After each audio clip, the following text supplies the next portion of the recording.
How's it going, everybody? Welcome to FoundFlix and happy Halloween! On this Ending Explained, we're looking at VHS Halloween, where a collection of Halloween-themed videotapes unleashes a series of twisted, blood-soaked tales, turning trick-or-treat into a struggle for survival. The VHS anthology series is now at its 8th entry and impressively shows no signs of slowing down. Ever since the series was rebooted in a way with VHS 94, the producers have been cranking out a new entry every year. And again, for the most part, each of the entries stay consistently solid. They've moved into specific themes before, like sci-fi for Beyond, and a Halloween theme is of course perfect for them to tackle. This time out, the filmmakers behind the segments aren't the biggest, but ultimately it makes no difference. VHS Halloween is another absolute blast in the series, and I really did enjoy all of the segments, though there are definitely some questions left in a few. So let's check out VHS Halloween, breaking down each segment's twists and turns and explaining all of their endings. Our wraparound features the mysterious Octagon Company holding taste trials for a new soda, which seems to be comprised of spirits. A machine extracts some white goo and fills it right into the can, called Diet Phantasma. A guy, Blaine, has a team of people all observing their latest subject. Considering they are number 37, there must have been many previous failed attempts. Blaine gives them a limp hello and says he's thrilled to try out their new product here in the UK. Thanks, the guy starts, and Blaine interrupts him, asking, "You like soda?" 37 is curious about the wires attached to him, but he's assured it's just to get some basic readings. So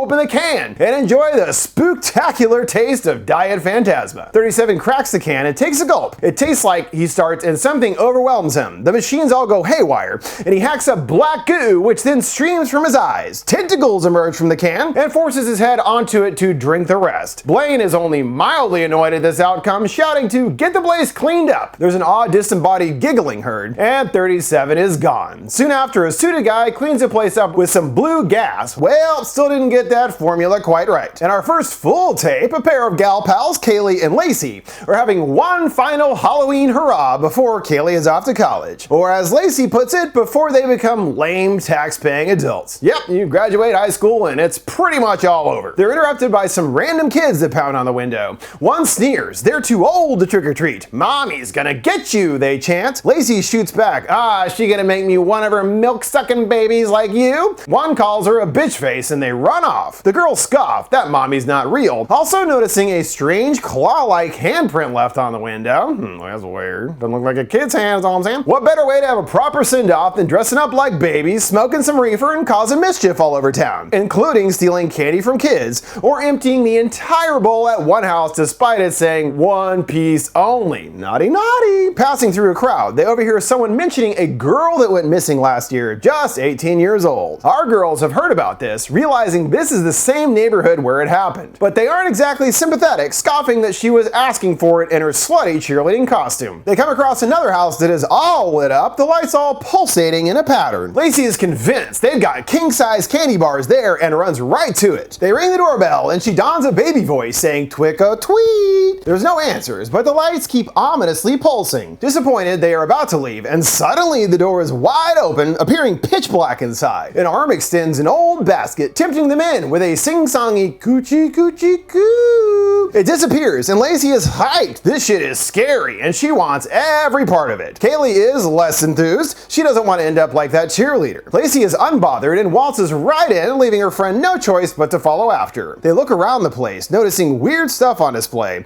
and a pungent corpse-like smell. Even weirder, there's a substance on the floor which sure looks like milk. There's a definite theme going on here, with a strange baby slant to everything. Kaylee has had enough, and they are stopped by a creepy lady there in the doorway. She extends the basket, and Lacey is all, "Told you, it's a haunted house." They politely ask her to move, and when going for some candy, the bowl gets knocked over. And there's not just sweet treats that spill out, but also a little fetus guy. The door slams closed, and the lights go out, causing the girls to freaking flee. Lacey still thinks it's all a joke or something, but Katie knows that fetus looked alive. They spin around to a cage with a bed inside. Someone definitely sleeps there. And there's a little sign reading, "Kids spoiled here." A baby monitor starts squelching, and Lacey laughs. Man, this lady has got a budget. Looking for the door, they find a path of some large footprints left in milk that disappear into a door. Lacey is still having fun somehow, and Kaylee convinces her to leave. They do find their stuff, but instead of the door there's just a boarded up window. They rewind the footage and see that indeed moments ago there was a door, but now it's just a wall. The house can change its shape, it seems. Kaylee starts freaking out, and that voice is back. "Gucci Coochie coochie coo, she sings. She appears looming at the corner, cackling with glowing eyes. She vanishes and they move on to another room which is set up for a baby birth. There's balloons and a sign reading, "It's a girl." On the mantle there's an AI picture of the mommy looking sad, as they say. Not sure what that expression is, but the AI is garbage. There's a note scrawled on the wall, "He made me mommy." There's some clanging and something runs by. A big fat baby guy there peeks around the corner. They need to get past him, but he's blocking the way. They try to go a different direction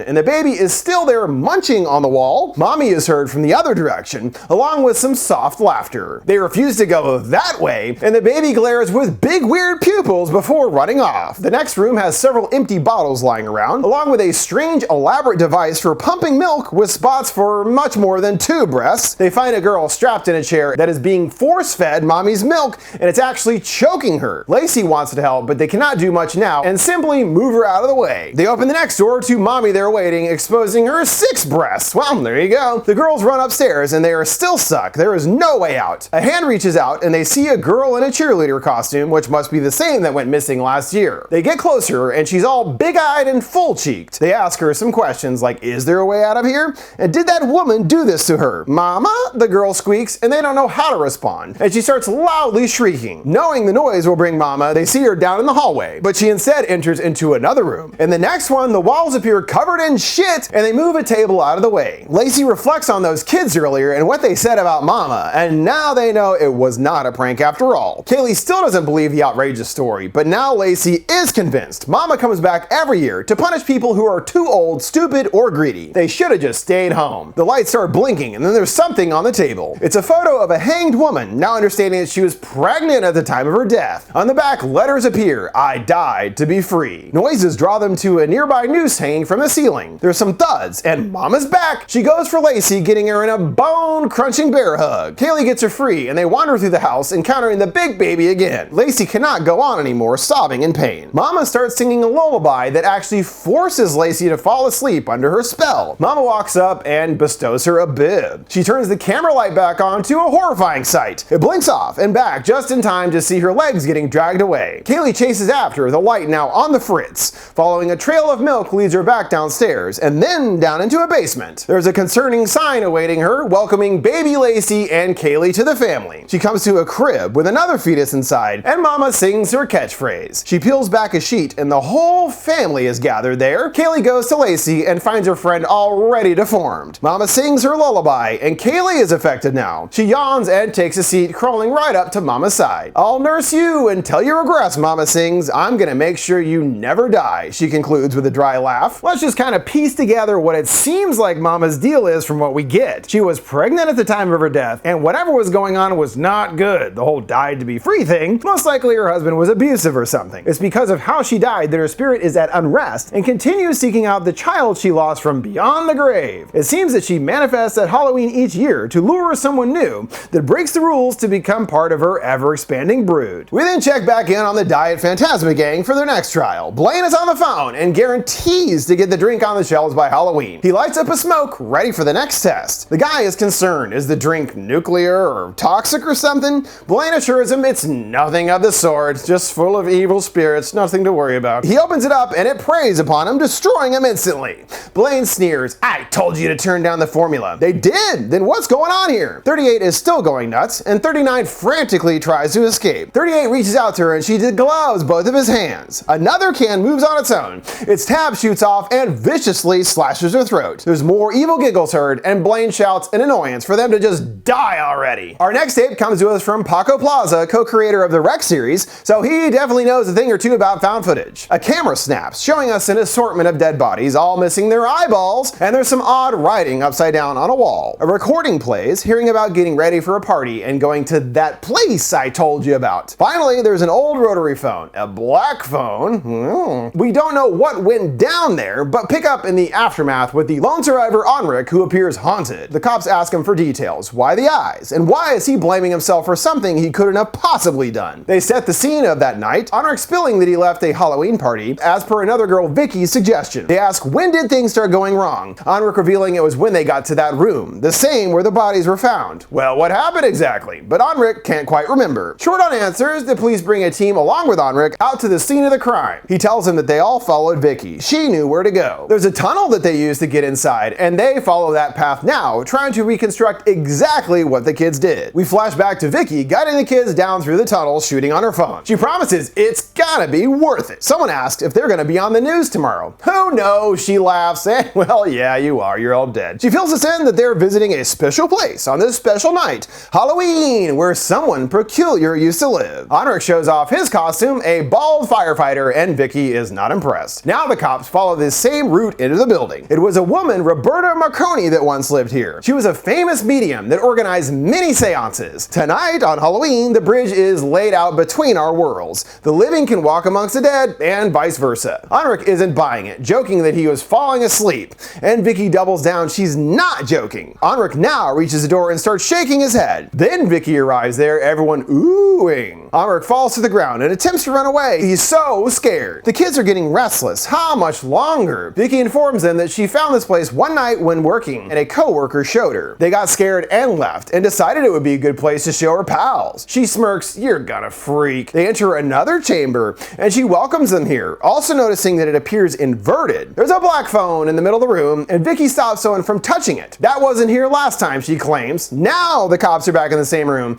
and they ask where he and Vicky were standing exactly. On the recording, the group debate if someone should pick up the phone. Henrik teases doing so, and now the cops produce the same phone, putting it back in its place, freaking him out once more. They said the medium used the phone to talk to the dead. They then translate the upside down writing on the wall. As above, so below, it reads, and Henrik repeats this phrase a few times. The phone then starts ringing despite it not being connected to anything. Now the cops are dubious, pointing out the phone is a piece of junk. Even if it was connected, it's broken. They accuse that Henrik isn't remembering things correctly. It's his mind playing tricks. Before, the phone keeps ringing, and Vicky still doesn't know what it's about. Regardless, she urges not to answer it. Henrik goes for it anyway with a smirk and takes the receiver. Hola! He listens, but we don't hear anything. He then starts violently convulsing and looking upwards. Things get more intense. Everyone's screaming. Someone goes to leave and the door slams closed. Henrik starts gurgling and the camera glitches off. Henrik does the same thing now, and after repeating the phrase, the phone begins to ring right on cue. A lady cop goes for it, and Henrik tells her to stop. They hold him back, and she lifts the phone, everyone going silent. Henrik starts convulsing again, and he vanishes from the room. She drops the receiver, and it starts floating upwards towards the ceiling. Henrik reappears, puking up an eyeball, followed by many, many more.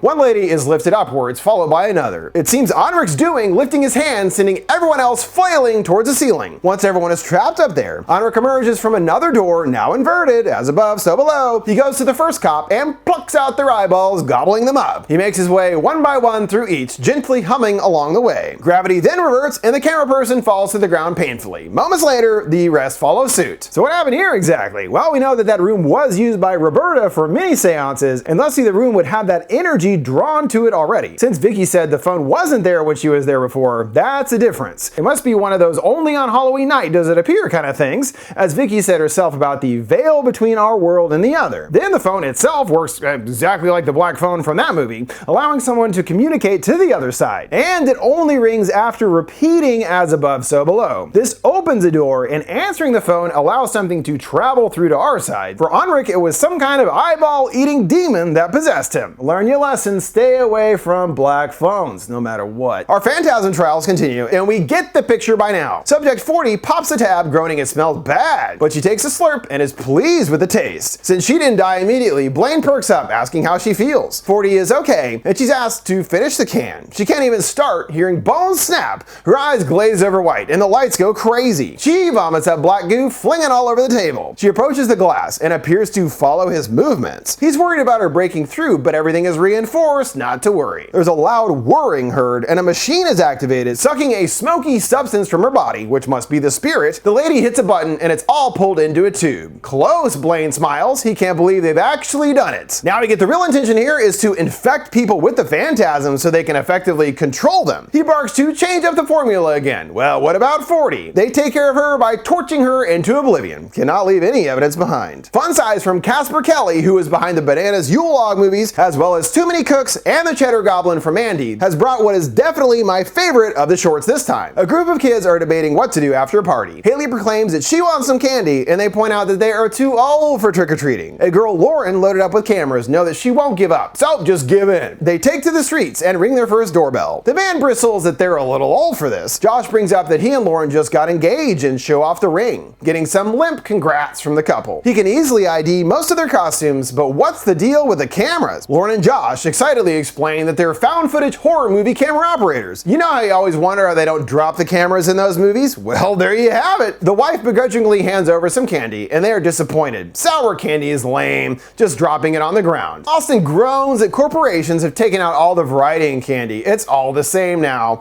They decide to do a lap around the block to see who has the best candy. Haley hangs back with Lauren and is curious, when is she gonna tell him? Apparently, she doesn't actually want to marry Josh, but hasn't got the nerve to tell him yet. Haley encourages you gotta do it quick or it's only gonna make things worse. She doesn't want to hurt his feelings, and Haley tells her to put herself first instead. He runs up clueless and excited. "Come on, fiancé," he exclaims. Poor bastard. They come to another house with a bowl left out and a note saying 1 per person. You better only take one, we already learned that. They check out the candy and are baffled. None of it is the usual stuff. In fact, they haven't heard of any of it, with weird names like flips and snips and some not even in English. Austin opens one up and remarks that it looks like a dong. Well, a lot of candy bars look like that, but nope, this one has a tip and it's veiny. They assume it must be some kind of factory mistake, and he offers if anyone wants the first bite. No one takes it, leaving it to him. He bites off the top, and of course it's cream-filled, grossing everyone out. It dribbles down his chin, and Austin likes it, saying it's got lots of layers. They do an online search and can't find anything about the candy. Maybe it's new, they consider. Austin doesn't know, but he has taken some more. Whoops. Lauren stops him. Just one per person, bud. He doesn't care and digs into the bowl.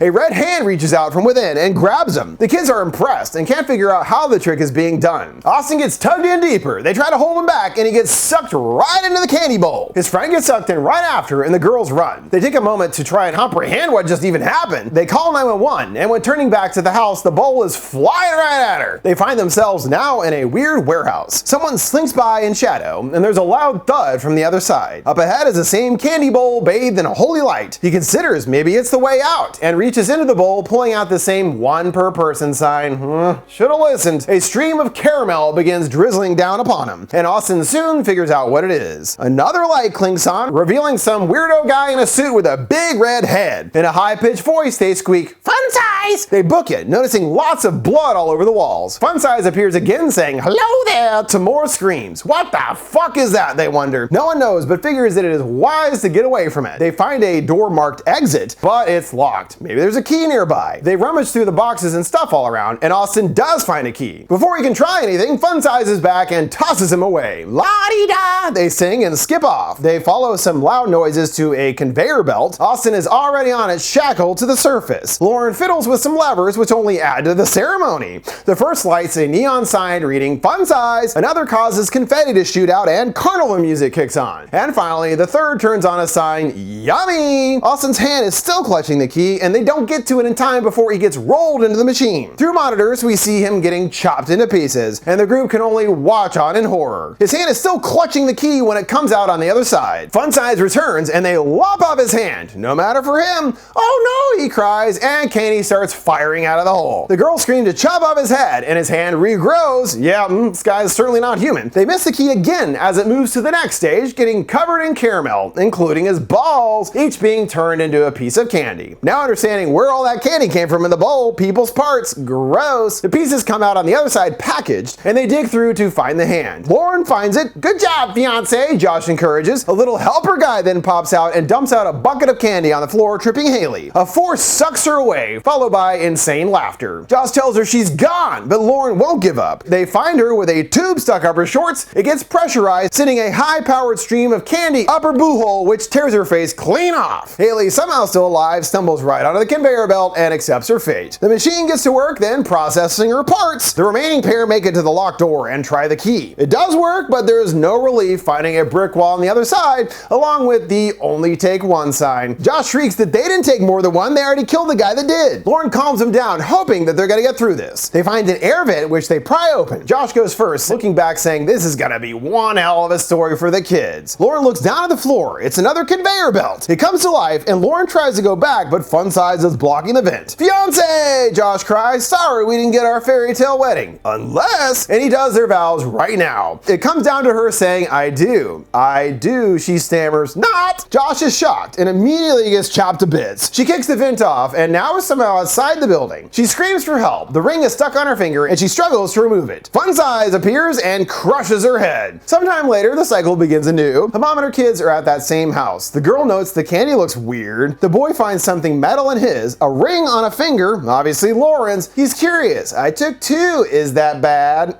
Yeah. The devil bowl springs to life and launches at them. More victims for fun size. The phantasma trials continue, and the kid finds it tasty. Blaine assumes they must not have put enough extract in it, so he barks to get him another, but up the dosage. A guy enters carrying the can with a pair of tongs. He cracks it open, and there's just an explosion of blood. So yeah, maybe too much that time? The next segment, Kid Print, is based on an actual thing that Blockbuster did back in the 90s to help with kids that went missing. And if you are squeamish about kids in peril or getting harmed, I might suggest skipping this segment. Me, I feel nothing. Tim runs a small store that does kid print for several kids in the community. It's especially important in this town as there is a recent rash of kids going missing and later found dead. One mom is understandably worried about letting her kid go out for Halloween at all, despite her growing that she's not gonna get kidnapped. Mom asks if they can rush the tape so that she can get it before she goes trick-or-treating. Tim lets them down as he doesn't work evenings or weekends. He's home for family dinner every night, but she insists and he relents to see what he can do. He takes him to the back where they meet Miles, who handles the tape decks, and then another guy, Bruce, that does the dubbing. Tim asks him to prioritize Lindsay's tape, and Bruce is happy to oblige, flashing a friendly smile. Tim says that Bruce isn't used to having people back here, and even Miles coming and going is a bother to him. Sure likes his privacy. Lindsay notices a particular set of tapes, and based on the names, realizes that they are all of the kids that were abducted. A news report confirms the rash of recent killings, and there's no signs of a pattern. Any hope of stopping the crime wave has proved elusive. It's a puzzle without a solution. Tim seems good-natured enough, goofing around the store and signaling out one piece of decor he likes in particular. His coworker Annie poses behind a Grim Reaper cutout. Smile, he tells her, this is gonna be a next year's commercial. He takes the prop home, and in the car the radio has news on a more recent victim. The body of a 14-year-old was just found. The 8th victim this week alone. Woo, pretty serious. At home, Tim continues filming everything, despite his wife telling him to stop. He insists that it's for the kids' safety. He poses the question to them, do they feel safer with the camera on? And neither really seems to care one way or another. There is still a closely monitored sort of trick-or-treating being done at a local park. Tim wants to take the girls just for an hour. And hey, if he gets a bad guy on camera, well, he'd be a local hero. More so than I already am, he boasts. Tim continues taping the sanctioned Halloween meetup in the park. One mom admits that she wasn't even sure about coming in the first place, and for some reason, Tim doesn't understand the concern, wondering what's with everybody. Yeah, a bunch of kids are getting killed, you know, you'd think you would care. She reveals that another kid was just taken, and Tim is dubious, thinking it's just probably a prank. Again, not sure what his block there is with all that. The cop confirms the missing Olivia, and she actually just came into the store for her kid print. They request for him to send her tape along to get it on the news as soon as possible. There's a brief flash of her crying and injured. He returns to the store finding it TP'd. Tim grumbles, that's good, that's fun, and unlocks the gate. There's another flash of a kid, and then him scared. He makes his way to the back room, hearing a symphony of screams, and then he comes to a disturbing sight. On each TV is another victim, and all are sobbing in distress. He's stumbled upon the killer here. There's a quick glimpse of a kid getting their skin sliced off, and the killer takes their face for himself. The tape cuts, and Olivia appears shouting, "You creep, I hope you die." He then hears live muffled sobs in the distance. "Please stop," they beg. There's more with Olivia pleading to just let me go home. Someone approaches in a hood wearing a kid's face. Tim bumps into Bruce, surprised to see him working the weekend shift. As he said, he doesn't come in on the weekend. It's Bruce on the tape interviewing the kids. "I'm your friend," he tries to convince them. He says it's time to have a little fun, and the kid does not want that. Then he's with another kid in the park. He lures him to the store with promises of games and all kinds of cool stuff. Hey, his boss isn't there now, why not come on by? The kid shows up on the next tape, spitting to his captor that he's a freak, and then with him filleting off pieces of flesh with a light giggle. Bruce goes at Tim, smashing his knee with a hammer. He tosses him his own mask and takes his leave. That blonde boy is there and tries feebly to put his face back on, but there's no hope there. Bruce then shows up and tosses Olivia into the room. The kids are immediately convinced that Tim is in on it, and together they murder him in cold blood. Well,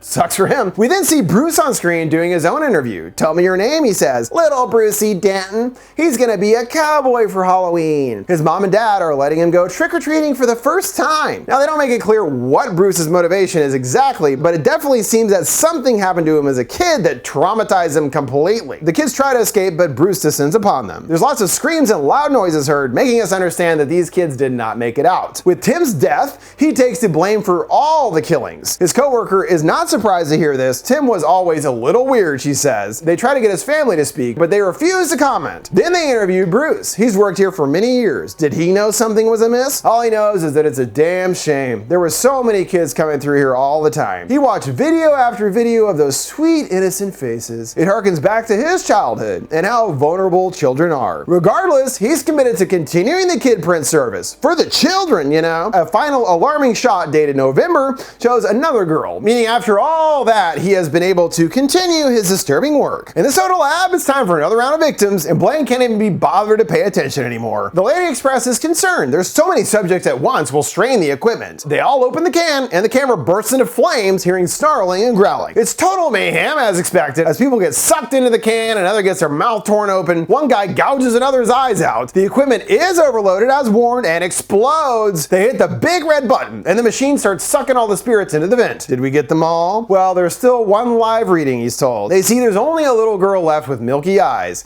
"Hi, 47, did you drink the soda?" he asks. "Uh-huh," she replies in a deep voice and asks for more, please. Blaine orders to come closer, and she does as instructed. "What's your favorite soda?" they ask. "Diet Phantasma," she replies. Blaine cannot contain his delight. "Perfect," he smirks. There's more mayhem with the others, and the machines all go nuts. They are overloaded and cannot extract anymore. Blaine is satisfied regardless, lighting up a cigarette. "Package and ship the soda," he proclaims. The lady argues it's not ready. "Package and ship that shit," he growls. Our last tape begins with a father and his young son Zach bonding over putting together a fun little home haunted house. They put a lot of work into it, showing off a pretty good looking entrance facade. They get into their outfits and mom bursts in calling them so cute. Zach corrects, "It's not cute, it's scary." They get the final touches into place and the house opens for business. We then jump to years later and Zach is now a standard issue teenager, no longer interested in his dad's goofy haunt. Keith tries to get him excited, but Zach is sick of it. "It's not our thing, it's your thing." He's tired of being a clown. All Pops wants is one last time together, but Zach refuses. Mom overhears and offers an assist. She knows that he's just at that age. Her mom magic does the trick as Zach begrudgingly rejoins his dad. "I knew you'd come around," Keith beams, and Zach scowls. Mom is just better at blackmail than he is. They visit an antique store to find some more treasures, and the owner Janet reminds him no filming. He feigns forgetting and then turns it right back on, whispering to himself he didn't forget and he's not sorry. This guy's kind of a dick. He makes his way to the back, finding an area blocked off. That won't stop him, and he is intrigued by a mystery trunk there. Inside, there's a Halloween horror record, which he puts right in his bag. Stealing and breaking rules. Well, we already know that won't end well. They remove a tarp, revealing an even larger entryway. He then shows off the record, and Zach can't believe he stole it. He defends,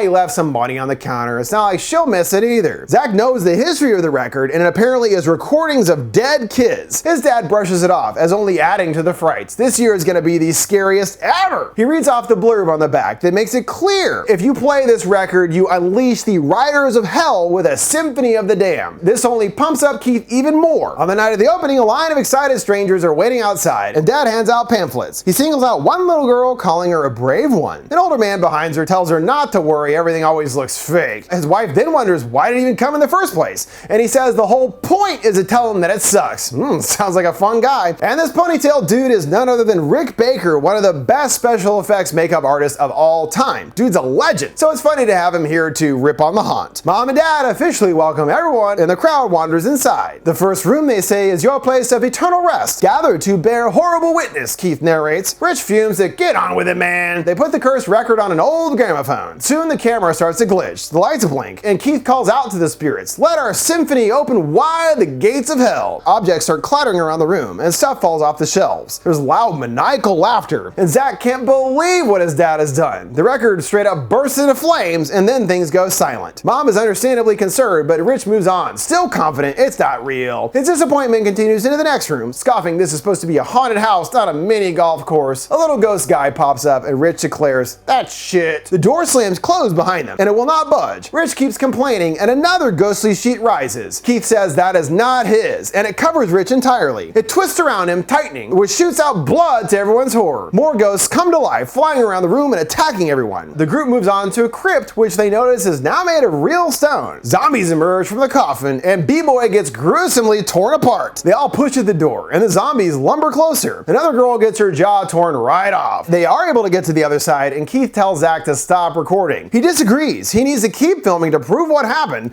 otherwise everyone will blame him. Keith has no idea what's going on, on, but Zach has figured things out. The record has brought their haunt to life. The cheerleader runs off down the corridor to another room, and Keith chases after. It's dark as heck in there, hearing her weakly begging for help. They discover it's a torture chamber and she gets sizzled in an electric chair. The executioner goes at Rich's wife and cleaves her head right in half. Zach grabs her sister back, and Mom takes care of the executioner lopping his head off. Dang, go Mom. They shut off the chair and the lights return to normal. They rip open another door leading to an enchanted forest looking kind of area. Keith sighs. It's a last room. Zach is panicked. He can't go in there. She's in there. Dad promises to get him out of here, and then they notice the girl is gone. She saunters right inside the little hut and the door closes behind her. There's cackling heard from within. They kick the door open and a witch is munching down on her fingies. They slash at her and she disappears in green smoke, the girl getting sizzled in a vat of acid. She claws at Zach. Mom pulls her back and dunks her head into the cauldron. They get to their feet and make it outside. The witch smacks right into Zach and takes his camera, giving us a broom POV. Probably my favorite shot in the whole movie. She goes on an absolute rampage through the streets, ripping a kid's head off and impales another through with her broom, and then rips his guts out. She flies high into the sky and drops him along with the camera, landing right outside the entrance. The monster facade itself comes to life, and wow, they really weren't messing around about that symphony of hell being unleashed. That was pretty nice, actually. And that's the end of the tapes. Although there is still one loose end that gets tied up in a mid-credit scene, a Diet Phantasma commercial. Yep, it wound up on the shelves after all, despite its obvious dangers. And they even boast in the commercial that it is indeed made with real ghosts,